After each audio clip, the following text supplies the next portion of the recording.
Hello friends, welcome to Sudha learning teacher channel. मेरा नाम सुधा सरस्वती। आज बहुत इंपॉर्टेंट क्वेश्चन लेकर आई हूँ। ऐसे क्वेश्चन है जो आपने ज्यादातर नहीं देखे होंगे, क्वेश्चन आपको यूट्यूब पर भी ढूंढने से नहीं मिलेंगे। इस तरीके के क्वेश्चंस लेकर आई हूँ। बहुत ही इंपॉर्टेंट क्वेश्चन है, जैसे कि हमारा भारत को भारत क्यों कहा जाता है, राज्य को राज्य क्यों कहते हैं, राजधानी को राजधानी क्यों कहते हैं। तो ये चीजें हमको मालूम होनी चाहिए कि इनको क्यों कहा जाता है। हमने बोल दिया कि हमारे 28 राज्य 29 राज्य ये है वो सारी चीजें हमने बोल दी, लेकिन हमको पता होनी चाहिए राज्य होते क्या है, केंद्र शासित प्रदेश क्या होते हैं, राजधानी क्या होती है।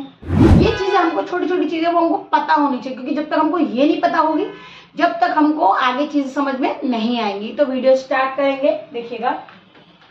सबसे फर्स्ट क्वेश्चन रहेगा हमारा, देखिए, भारत को भारत क्यों कहते हैं। सबसे पहले क्वेश्चन हमारा बहुत महत्वपूर्ण है कि भारत को भारत क्यों कहा जाता है।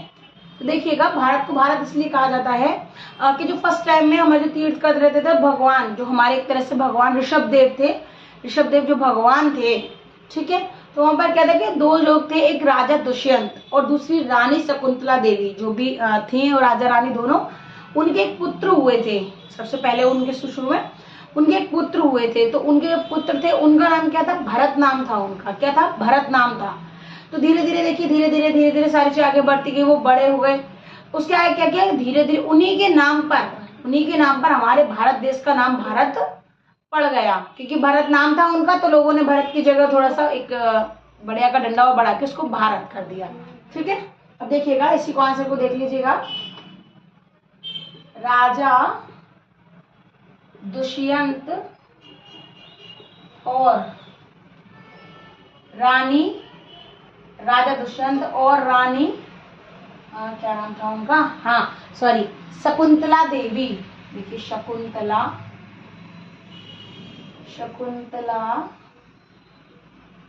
देवी के पुत्र का नाम भरत था, ठीक है। उनके पुत्र का नाम क्या था, उनके पुत्र का नाम था भरत, ठीक है। भरत उनके पुत्र का नाम था। तो आगे चलकर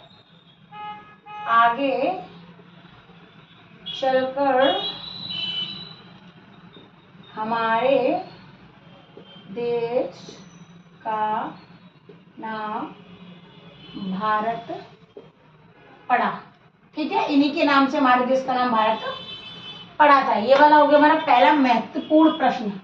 अब देखिएगा, हमारा दूसरा महत्वपूर्ण प्रश्न क्या है कि हम राज्य को राज्य क्यों कहते हैं, ठीक है। देखिए, हम राज्य को राज्य क्यों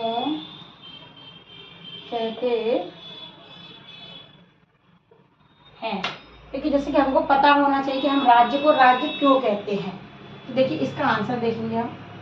अभी हमने देखा कि भारत को भारत कैसे कहते हैं। इसी तरीके से मैं बहुत इंपॉर्टेंट क्वेश्चन, तो आप ध्यान से पूरे क्वेश्चन को अच्छी तरीके से ध्यान दीजिएगा। देखिएगा, हम राज्य को राज्य क्यों कहते हैं। अब देखिए, स्टेट जो हमारा शब्द, स्टेट इंग्लिश में स्टेट बोला जाता है, हिंदी में राज्य, इंग्लिश में स्टेट बोला जाता है, ठीक है। तो ये क्या एक लैटिन शब्द से आया है, यानी कि वो शब्द क्या था, स्टेटस से स्टेट लिया गया है, ठीक है। अब देखिएगा, स्टेट शब्द लैटिन, ये इसका मतलब गलत शब्द मत ले जाइएगा। ये एक शब्द होते हैं कि उन शब्दों में से शब्दों को लिया जाता है, तो ये उन शब्दों को वही बोला जाता है। देखिए, स्टेटस से आया है। देखिए, स्टेट शब्द क्या है, स्टेटस से आया है, ठीक है, जिसका अर्थ होता है, देखिए इसका अर्थ बताया आपको। इसका अर्थ क्या है वो भी इम्पोर्टेंट है, क्योंकि हमको इसका अर्थ तो मालूम होना चाहिए कि स्टेट का अर्थ क्या होता है, राज्य का अर्थ क्या होता है, कि किसी देश की स्थिति, ठीक है, किसी देश की स्थिति। क्योंकि क्या होता है कि हर देश में अलग अलग स्थिति होती है। किसी देश की जो स्थिति होती है हमको स्थिति दर्शाती है। ये हमारे क्या होता है, राज्य। देखिए हम बताए आपका इसका अर्थ, किसी देश की स्थिति, यानी ये क्या होते हैं, राज्य हमको देश की स्थिति बताते, इसके द्वारा हमको आगे कहते हैं, आप देखिए सबसे अलग अलग राज्यों की देश की स्थिति है, जैसे जैसे राज्य है हमारे, ठीक है। तो ये क्या होता है, ये उनकी स्थिति को, स्टेटस को बताता है। स्थिति माने होता है स्टेटस, ठीक है। तो ये उनको क्या करता है, किसी देश की स्थिति को हमें बताता है, ठीक है। जैसे कि क्या उस संगठित इकाई को कहते हैं, देखिए राज्य उस संगठित इकाई को कहते हैं जो एक शासन, जो हम एक शासन होता है जो एक शासन के अधीन है, शासन के क्या है, शासन के अधीन है, ठीक है। देखिए ये क्या होता है, शासन के अधीन होती है, देखिए शासन, शासन के अधीन है, जो शासन के अधीन होता है, क्योंकि राज्यों में आपको पता, राज्यों में शासन तो चलता ही है, क्योंकि हमारा क्या है, देखिए राज्य है तो उसमें अलग अलग राज्य रहेंगे, तो उनमें देखिए आप उनमें जैसे कि आपकी जनगणना ले लीजिए, ठीक है, उसका क्षेत्रफल वगैरह ले सकते हैं आप। तो ये सारी चीजें क्या, राज्यों के जगह जगह आप हर सब राज्य, अब पूरा भारत का एकदम में सारी कोई चीज करेंगे तो नहीं कर पाएंगे, ठीक है। इसलिए क्या, राज्यों को अलग अलग उसमें राज्यों में कर रखा है, प्रदेशों को अलग अलग बांट रखा है। तो क्या है, सब अपने अपने राज्यों की पूरी पूरी सूची, सारी पूरी सूची को तैयार करते, तो उसको जोड़ के करने में इतनी दिक्कत नहीं आती। कि दिक्कत जब आती है हमको, अब आप सीधा सीधा एक क्वेश्चन समझ लीजिए, एक गांव है, ठीक है, पूरा एक गांव है जिसमें 1000 घर है, ठीक है। तो आपने क्या करना है, अब एक व्यक्ति को आप बोल दीजिए कि भैया जाओ पूरे गांव के बारे में पता करके कितने व्यक्ति हैं, उनमें कितने कितने घर में कितने कितने, तो उस आदमी को कितनी दिक्कत आएगी, जैसा आप समझ सकते हैं। उसी प्रकार आप 10 आदमियों को भेजेंगे, क्योंकि कितने 1000 घर हैं, 10 आदमियों को भेज दीजिए। आप डायरेक्ट बोल दीजिए कि आपको 100 घर का अपना पूरा कोटा पूरा करना है, यानी 100 घर आप सभी लोगों के नाम में रहेंगे। आप जाइए उनकी सूची बना के लाइए, तो वो सूची एक व्यक्ति के द्वारा से और 10 व्यक्तियों वाली सूची जल्दी बन जाएगी। तो इसीलिए पूरे भारत देश में क्या है कि राज्यों के हिसाब से उनको राज्यों में बांट दिया गया है, जहाँ पे शासन चलता है उनका हर जगह का शासन अलग अलग है, सब जगह की नीतियां अलग अलग है, सब चीजें अलग अलग है उसमें। तो वो क्या है, पर जनगणना होती है तो सारे राज्यों की अपनी अपनी अलग अलग जनगणना होती है, फिर उनको उसके बाद उन सभी को काउंट करके एक मतलब आप एक जुट पूरी संख्या बता सकते हैं, जैसे हमारे भारत में कितनी जनसंख्या है, तो आप उस तरीके से आप उसको बता सकते हैं। तो ये क्या होता है, शासन के अधीन होता है, शासन के अधीन। तो भारत के जो प्रदेश है, भारत के प्रदेश है उनको राज्य कहते हैं, ठीक है। देखिए भारत के प्रदेशों को राज्य कहते हैं। तो बहुत इंपॉर्टेंट प्रश्न है, इन प्रश्नों को आपने अगर नहीं समझा, नहीं पढ़ा तो समझ में नहीं आएंगे। मैं इसी तरीके से आपको बहुत सिंपल भाषा में बता रही हूँ, आराम से। अब आगे वाला क्वेश्चन देखिएगा, 3 प्रश्न नंबर 3 देखिए, जिला किसे कहते हैं, जिला किसे कहते हैं, कि हमको पता होनी चाहिए, ये चीजें तो बहुत इंपॉर्टेंट होती है, क्योंकि हमको पता, अभी हमने बोल दिया क्या है कि जिला लिख दो, आप तहसील लिख दो, और क्या कहते हैं आपका ब्लॉक लिख दो, आपकी गांव, सारी चीजें, मगर आपको पता ही नहीं है जिला। भी सामने वाला बोलेगा जिला होते क्या है, ऐसा क्वेश्चन लोग पूछ लेते हैं कि जिला क्या होती है, भाई हमको जिला बताओ। तो जब आपको ही नहीं पता तो आप उसको क्या बताओगे, बताओगे नहीं। तो अब हम उसी तरीके से देखिए, जिला किसे कहते हैं। तो जिला एक प्रशासनिक क्या होता है, प्रशासनिक प्रभाग होता है, यानी प्रशासन का एक भाग होता है, प्रशासनिक सरकार का एक तरीके से, ठीक है। तो देखिए जिला एक प्रशासनिक प्रभाग है, यानी कि पूरा भाग है, पूरा प्रशासनिक भाग है। प्रशासन का मतलब शासन चल रहा, सरकारी चीज है, ये चीज है। जिला भी हमारा सरकारी रहते हैं, सरकार के अधीन में आते हैं, ठीक है। अब देखिएगा कि कुछ देश हैं जहां पर क्या है, स्थानीय सरकार द्वारा प्रबंधित किया जाता है। इसको क्या है कि कुछ देशों में स्थानीय जो वहाँ की स्थानीय जो वहाँ की गवर्नमेंट होती है उनके द्वारा प्रतिबंधित किया जाता है, इसको प्रबंधित किया जाता है, क्योंकि वो लोग उसकी प्रबंध करते हैं, इन चीजों को हर चीज में प्रोत्साहन देते हैं वो लोग, ठीक है। तो उसी तरीके से देखिएगा, और देखिए जिला को हिंदी में क्या बोलते हैं, जिला को हिंदी में बोलते हैं जनपद। इंग्लिश में या आप जैसे जिला बोल सकते हैं, लेकिन इसको हम दूसरी भाषा से ऐसा बोलेंगे तो उसको जनपद बोलेंगे। कभी जिला या जनपद लिखा जाए तो उसका मतलब एक ही, आंसर आप एक ही लिख सकते हैं, ठीक है। अब देखिए सबसे पहले देखिए भारत का सबसे पहला जिला कौन सा था, देखिए भारत का सबसे पहला जिला, देखिए भारत का सबसे पहला जिला बना था वो कौन सा था, देखिए बिहार का पुड़िया जिला, पुड़िया जिला, ठीक है। पुड़िया। एक सेकंड, हाँ पुड़िया ही है, इसको थोड़ा मैंने वैसे बना दूंगी। ठीक है, देखिए बिहार का पुड़िया जिला, पुड़िया जिला देखिएगा, ये यहाँ पर इम्पोर्टेंट है। ठीक है, तो बिहार का जो पुड़िया जिला वो क्या है, हमारा भारत का सबसे पहला जिला है। ठीक है, सबसे पहला हमारा जिला है बिहार का पुड़िया जिला। ठीक है, अब देखिएगा जिला का, जिला किस शब्द से, जिला को किस शब्द से लिया गया है, तो जिला किस शब्द का वो, तो देखिए क्या है इसमें, क्या रहता है, तो फारसी, ये फारसी भाषा का शब्द है। ठीक है, जिला क्या है, फारसी भाषा का शब्द है। तो ये क्या है आपका, जिला किसे कहते हैं, तो जिला एक प्रशासनिक प्रभाग है, इसको जनपद भी कहा जाता है। भारत का सबसे पहला जिला बिहार का पुड़िया जिला है।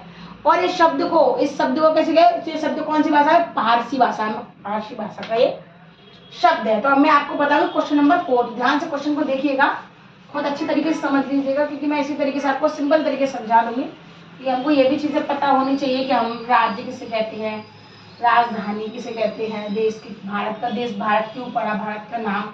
ठीक है, तो देखिएगा ध्यान से। अब देखिएगा, अब देखेंगे क्वेश्चन नंबर 4। तो क्वेश्चन नंबर 4 देखिएगा, हमारा क्वेश्चन नंबर 4 क्या है, क्वेश्चन नंबर 4 हमारा इंपोर्टेंट है। देखिए इस तरीके सारे इंपोर्टेंट, इसमें कुछ क्वेश्चन है वो सारे इंपोर्टेंट है। तो देखिए क्वेश्चन क्या है, राजधानी किसे कहते हैं, क्योंकि हमको मालूम होना चाहिए राजधानी किसे कहते हैं। कैपिटल किसे कहते हैं, कैपिटल इंग्लिश में कैपिटल, हिंदी में राजधानी। तो अब देखेंगे हम इसका आंसर लिखना शुरू करेंगे। तो आंसर देखिए किस तरीके से लिखेंगे कि राजधानी क्या है, राजधानी वह नगर पालिका होती है। राजधानी वह नगर पालिका है जिसे किसी देश, प्रदेश और जैसे हमारा प्रांत होते हैं, अन्य प्रशासन, आप समझते हैं प्रशासन क्या होता है, जो हमारी सरकार। ठीक है, तो प्रशासनिक इकाई होती है, और इकाइयां क्षेत्र में सरकार की गद्दी होने का दर्जा मिला होता है, पहला दर्जा, प्रथम दर्जा प्राप्त होता है। ठीक है, तो उसको क्या बोलते हैं, उसको बोलते हैं राजधानी। जैसा कि हम लिख सकते हैं, देखिएगा राजधानी वह नगर पालिका,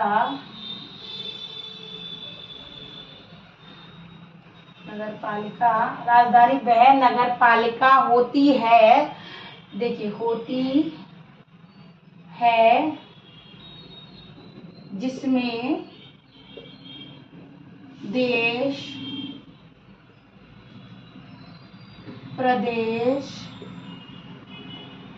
प्रांत, देखिएगा देश, इसमें देश भी आ जाते हैं, प्रदेश भी आ जाते हैं, प्रांत भी आ जाते हैं, और प्रशासनिक इकाइयां भी आ जाती हैं। देखिए और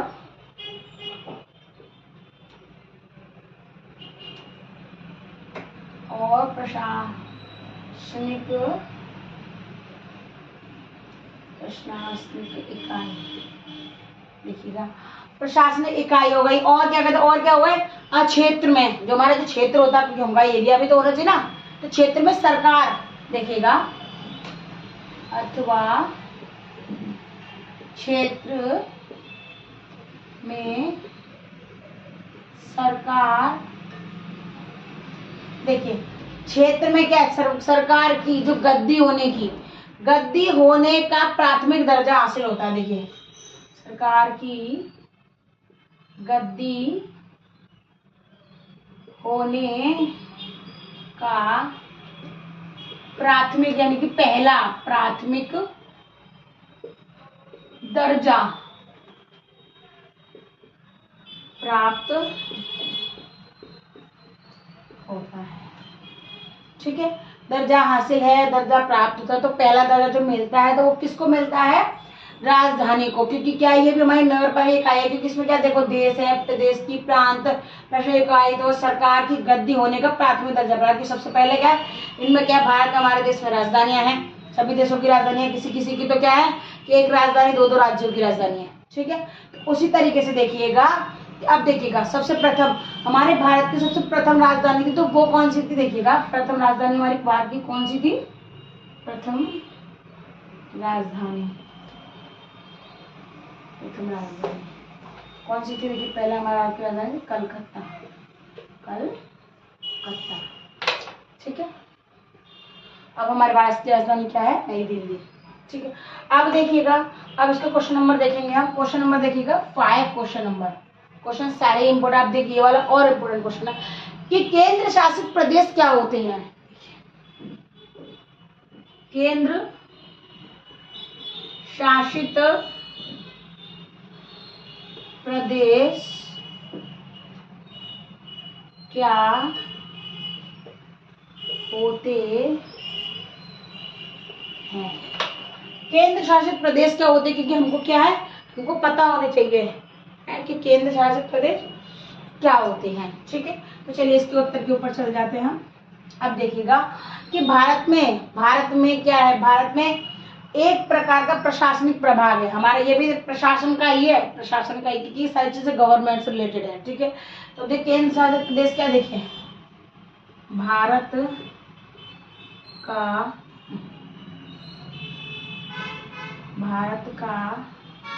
एक क्या है कि भारत का एक प्रकार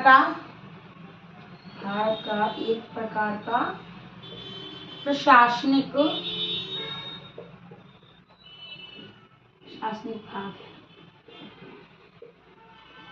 ठीक है, सबसे पहला पॉइंट देखिएगा, भारत का एक प्रकार का प्रशासनिक भाग है, क्योंकि ये क्या, ये भी हमारा सरकार के अधीन में रहता है, क्योंकि केंद्र शासित यानी कि जो हमारे केंद्र शासित प्रदेश है, ठीक है, टेरिटरीज। अब देखिएगा, अब इसके आगे देखिएगा आपके जो हमारे देश के राज्य से अलग होता है। ठीक है, केंद्र शासित प्रदेश क्या होता है, देखिए देश के जो राज्य होते हैं उनसे अलग होता है, देश के राज्यों से अलग होता है। सिंपल शॉर्टकट तरीके से बता रही हूँ आपको, ध्यान रख लीजिएगा। देखिए कि देश के जो राज्य होते हैं उनसे अलग होते हैं, क्योंकि राज्य अलग होते हैं, केंद्र शासित प्रदेश अलग होते हैं। ठीक है, और दूसरा पॉइंट देखिएगा इसका कि भारत सरकार के संघ द्वारा संघीय रूप से शासित होते हैं। देखिए भारत सरकार के संघ द्वारा संघीय रूप से शासित होते हैं। अब देखिए इसको छोटा सा पॉइंट और ये देख लीजिए कि भारत सरकार की जो संघ का मतलब आप ऑर्गेनाइजेशन समझ सकते हैं, तो उनके संघीय रूप से शासित होते हैं। इनका एक ऑर्गेनाइजेशन अलग तरीके से होती है, तो इनकी अलग होती है, राज्यों से अलग होते हैं। जो हमारे क्या होते हैं केंद्र शासित प्रदेश, वो क्या होते हैं, राज्यों से अलग होते हैं। अब देखिए, अब आगे वाला पॉइंट देखिए कि इनमें क्या होता है, कम क्षेत्रफल होता है, इनका क्षेत्रफल भी कम होता है। देखिएगा कम क्षेत्रफल, ये देखिए कुछ पॉइंट्स है, बहुत इंपॉर्टेंट पॉइंट्स है, वो आप पॉइंट आप क्वेश्चन एक बड़ा बनाएंगे। देखिए इसमें क्या होता है, कम क्षेत्रफल होता है। ठीक है, अब देखिएगा इनकी शक्ति भी क्या होती है, शक्ति भी इनकी कम होती है, कम शक्ति होती है ना। देखिए पॉइंट्स है, ध्यान रखिएगा इसको। ठीक है, अब देखिएगा और क्या होता है, राज्यों में मिलन नहीं होता है इनका, यानी कि देखिए आप ऐसे लिख सकते हैं, राज्यों में मिला नहीं सकते। ये इसमें क्या है, ये इसके इंपॉर्टेंट पॉइंट है, क्योंकि हमको केंद्र शासित प्रदेश पता होना चाहिए क्या है। तो ये देखिए भारत का एक प्रकार का प्रशासनिक प्रभाग है कि देश के राज्यों से अलग होता है ये। ठीक है, राज्य जो होते हैं उनसे अलग होता है। भारत सरकार के संघ द्वारा संघीय रूप से शासित होते हैं। कम इसका क्षेत्रफल कम होता है, एरिया इसका कम होता है, कम शक्ति, इसकी पावर भी थोड़ी कम रहती है, और राज्यों में इसको आप मिला नहीं सकते हैं। ठीक है, अब मैं आपको बताऊंगी क्वेश्चन नंबर 6। तो देखिए इस तरीके से बहुत ही महत्वपूर्ण प्रश्न, तो आप प्लीज क्वेश्चन को पूरा जरूर देखिएगा, अधूरा बीच में ना छोड़िएगा, क्योंकि जब तक आप पूरा नहीं देखेंगे आपको समझ में नहीं आने वाला है। तो देखिए ध्यान से पूरे क्वेश्चन को देखिएगा। देखिए अब देखिए क्वेश्चन नंबर 6 देखिएगा। क्वेश्चन नंबर 6 क्या है कि तहसील किसे,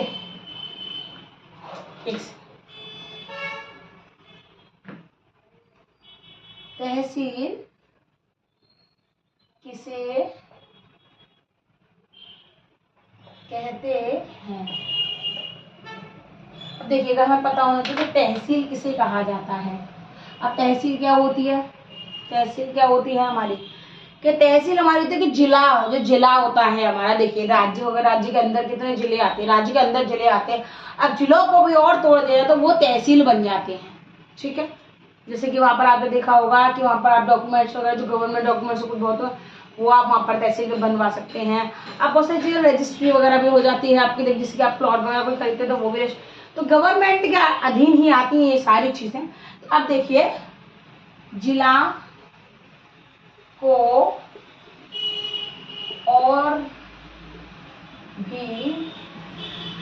और भी कई उपखंडों में, देखिए और भी कई उपखंडों में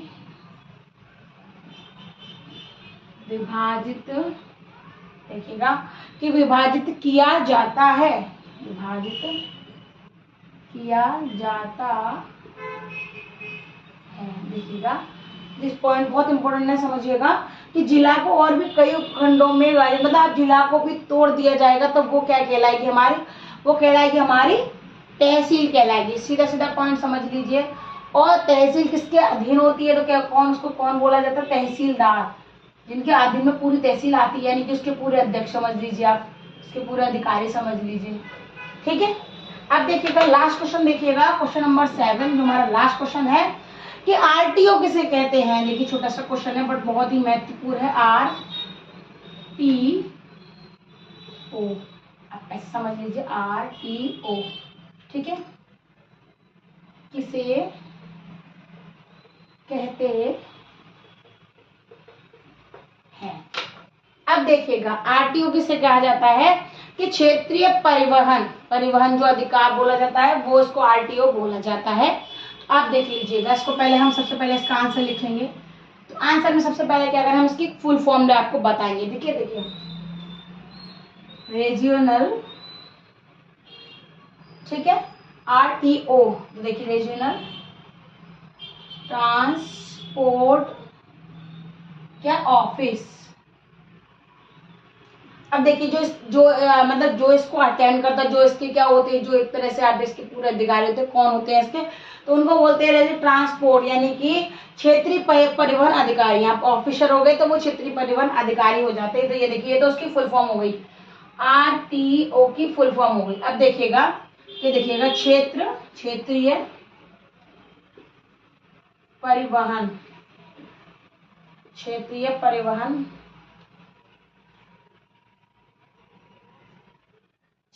परिवहन अधिकारी कहते हैं,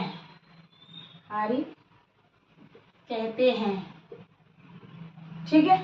देखिए भारत के जो मोटर वाहन होते हैं, देखिए भारत के मोटर, ध्यान समझिएगा कि मोटर वाहन, ठीक है। अब देखिएगा मोटर वाहन अधिनियम, जो अधिनियम होते हैं हमारे, ठीक है, मोटर वाहन अधिनियम होते हैं हमारे हैं। अब देखिएगा अधिनियम होते हैं तो 1988 की जो धारा, अधिनियम 1988 की धारा, देखिए 1988 की धारा कौन सी होती है, धारा होती है 213 का फर्स्ट, ठीक है, 213 की फर्स्ट, ठीक है, के तहत गठित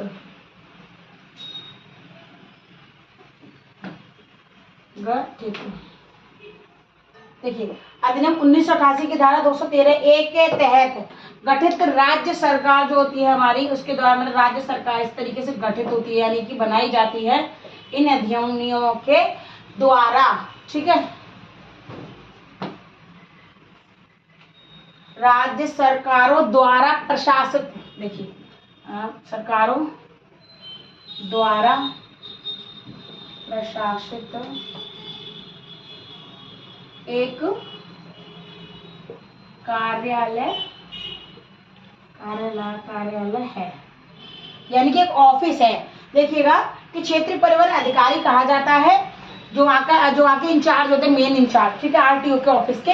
हिंदी में उनको बोला जाता है भारत के मोटर वाहन अधिनियम 1988 की धारा 213(1) के तहत गठित राज्य सरकारों द्वारा प्रशासन एक कार्यालय है। अब देखिएगा यहाँ पर क्या क्या, यहाँ पर मतलब क्या क्या चीज आप इस यहाँ पर क्या क्या चीज ऐसे बनवा सकते हैं, लागू करा सकते हो। तो देखिएगा सबसे फर्स्ट नंबर पे देखिएगा, देखिए फर्स्ट नंबर पे देखिए, फर्स्ट नंबर पे क्या, व्हीकल रजिस्ट्रेशन आप करा सकते हैं। यहाँ से देखिएगा व्हीकल रजिस्ट्रेशन,